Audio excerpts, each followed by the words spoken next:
Imagine driving home and the moment you pull up, your gate starts opening automatically. No remotes, no apps, just a seamless arrival. That is exactly what we are building today. Hello and welcome back to Poseidwn Tech. If you find these tutorials helpful, consider subscribing so you don't miss any of our upcoming videos. And if you'd like to support the work we do here, you can become a member of the Poseidwn Tech community by clicking that join button below. To get started, let's look at the physical setup. First, you'll need a gate like this one. In this installation, I've added a magnetic contact sensor. Now, this isn't required for the gate to actually move, but it is the only way for us to know the gate state, whether it is currently closed or opened. This is important because of how the motor operates. I'm using a VDS motor here, and it works on a simple toggle logic. One pole starts the movement, another stops it, and the next reverses it. Because the motor doesn't provide digital feedback on its position, this magnetic contact acts as a rise, letting us confirm the gate actually did what we asked it to do. Now that you've seen the gate and the VDS motor, you might be wondering how we actually control it. To make this work automatically, we need a way to send that pulse and monitor the magnetic contact. To see how that's done, we need to look inside the electrical cabinet. As you can see, this is a KNX installation. To bridge the gap between our VDS motor and the rest of the system, I'm using these specific KNX components. The ABB device here is a switch actuator. I've used channel H to terminate the wires coming from the dry contact of the VDS motor. The setup is actually very simple. When channel H is switched on, the internal relay contact closes, creating a short circuit between the two wires. This sends the exact pulse required to trigger the motor and move the gate. There is one small trick to making this work correctly. Since the gate motor only needs a momentary signal, I've configured channel H to automatically turn off after exactly 1 second. I will show you how to set that up in ETS in just a moment. To handle the magnetic contact we saw earlier, I'm using this Venture knx.yaml module. It monitors the open-closed status of the gate and brings that information into our KNX bus so the system always knows the gate's current position. Now, to bring all of this together, we have the device on the left. This is a Raspberry Pi 4 equipped with a PoE Hat mounted in a DIN rail case. This is what runs our Home Assistant instance. By using this setup, we can take the rock-solid reliability of the KNX bus and combine it with the advanced automation logic of Home Assistant. Finally, in my projects, I always include the KNX remote access from ISC. It's my preferred way to ensure the system is secure and easily accessible when I'm away from the installation. If you want to learn more about this device, you will find the link in the description below. Now, let's jump into the software side of things. In ETS, I've created 3 specific group addresses to manage this integration. First, we have gate switch and gate switch status. These are used for the actual control of the motor. Finally, we have the gate status group address. This is dedicated to monitoring the magnetic contact we saw earlier, letting us know at any moment if the gate is closed or open. Opening and closing the gate is actually very similar to controlling a light. That's why, in my switching actuator, I've simply linked the switch and switch status objects of channel H to our gate switch and gate switch status group addresses. The only difference is that we need the output to be momentary, acting as a pulse. To do this, we go into the parameters and from the actuator functions we enable the staircase lighting function. Once enabled, the staircase lighting menu appears, and all we have to do is set the staircase lighting time to 1 second. Now, every time the gate is triggered, the relay closes for 1 second and then resets, perfectly mimicking a push-button press. Next, let's configure the KNX.io device.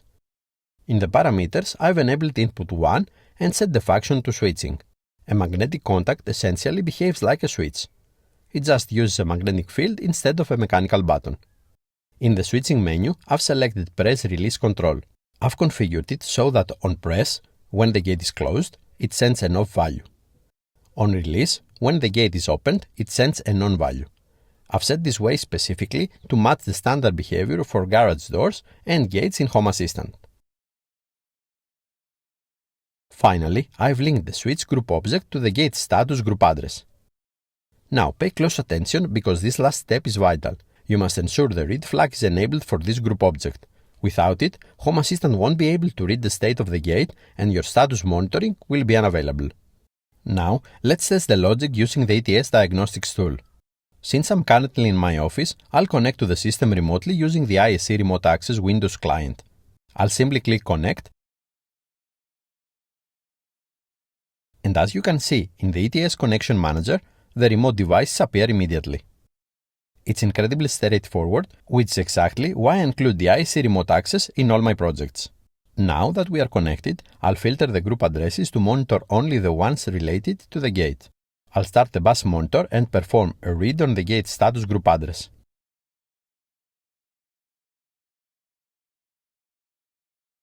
As you can see, the value is currently off, meaning the gate is closed. Now I'll send the gate switch group address with a value of on to trigger the opening sequence.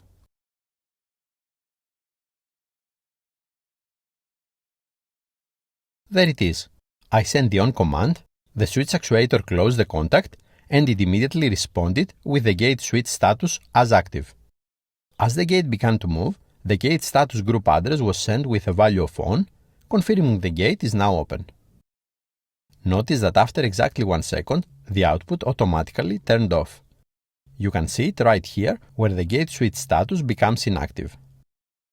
To complete the test, I'll send the gate switch command again. The gate begins to close, and after a few moments, the gate status group address returns an off value. Everything is working perfectly. And now, let's move over to Home Assistant. First, let's take a look at my knx.yaml file. The gate switch group address, which triggers the gate to move, is set as switch in Home Assistant. As you can see here, I've given it the name HouseGate and mapped the command address to 1130 and the state address to 1131. Next, we need to bring in the feedback from our magnetic contact. The status of whether the gate is opened or closed should be set as a binary sensor in Home Assistant.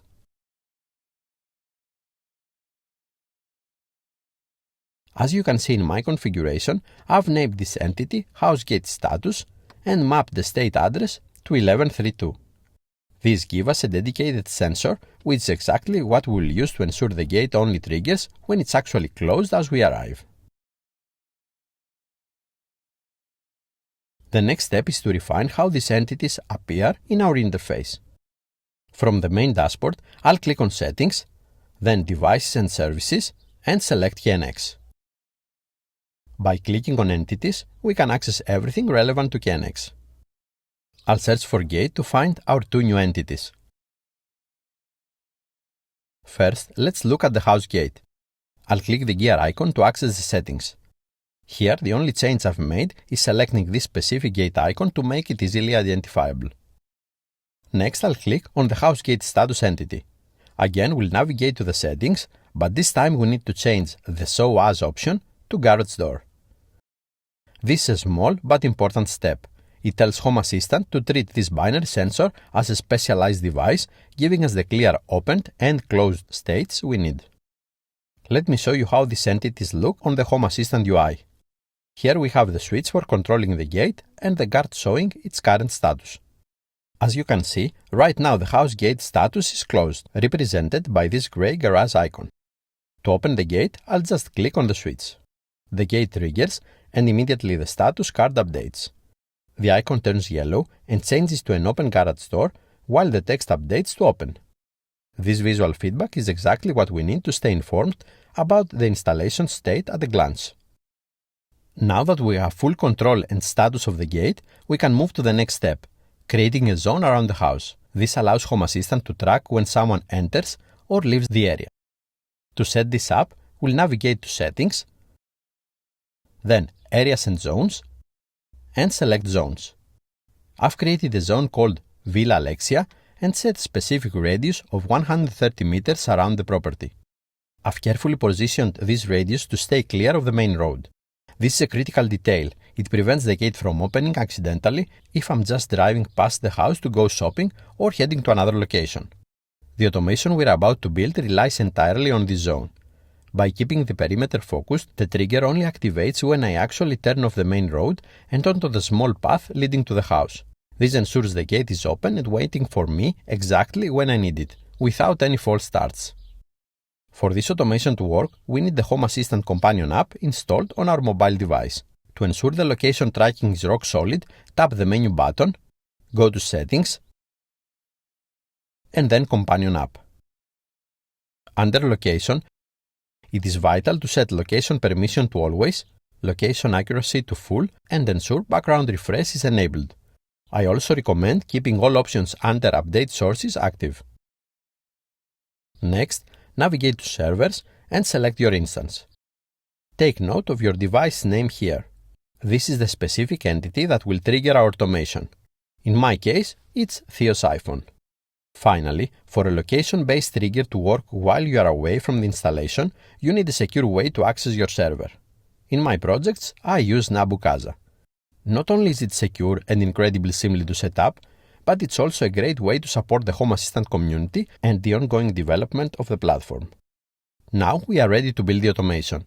From Settings, navigate to Automations and Scenes, and click Create Automation. First, we'll define the trigger. As we discussed, my mobile phone will trigger the sequence when I enter the 130-meter radius around the property. I'll select Device,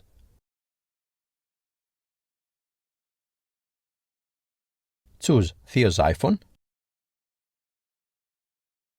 and set the trigger to enter the zone, selecting Villa Alexia as the location. Next, we'll add a condition which is vital for this setup. Since the gate motor operates on a toggle pulse, we need to ensure the gate is actually closed before we send the command. If we skip this and the gate is already open, the pulse would actually trigger it to close right as we arrive. I'll select State, choose the house gate status entity, and set the state to closed. Now for the actions. It's always good practice to add a notification so you can track the automation in real time. If the gate ever opens unexpectedly, you'll know immediately and can take manual control. I'll select Notifications and choose my phone. I'll set the title to Gate Automation and the message to Welcome home, Theo, the gate is opening. Finally, we'll add the action to actually open the gate. I'll select Switch, Turn on, and set the target to the house gate.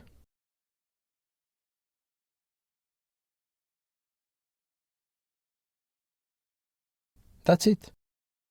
We'll save this as Gate Automation, and our hands-free arrival system is officially live.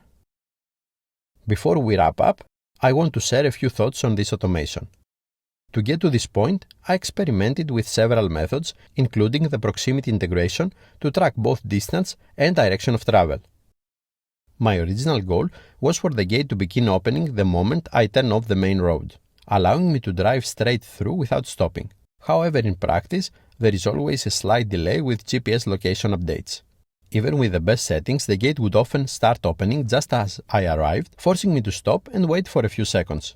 The setup I've shown you today is the most reliable balance I've found between automation and real-world performance.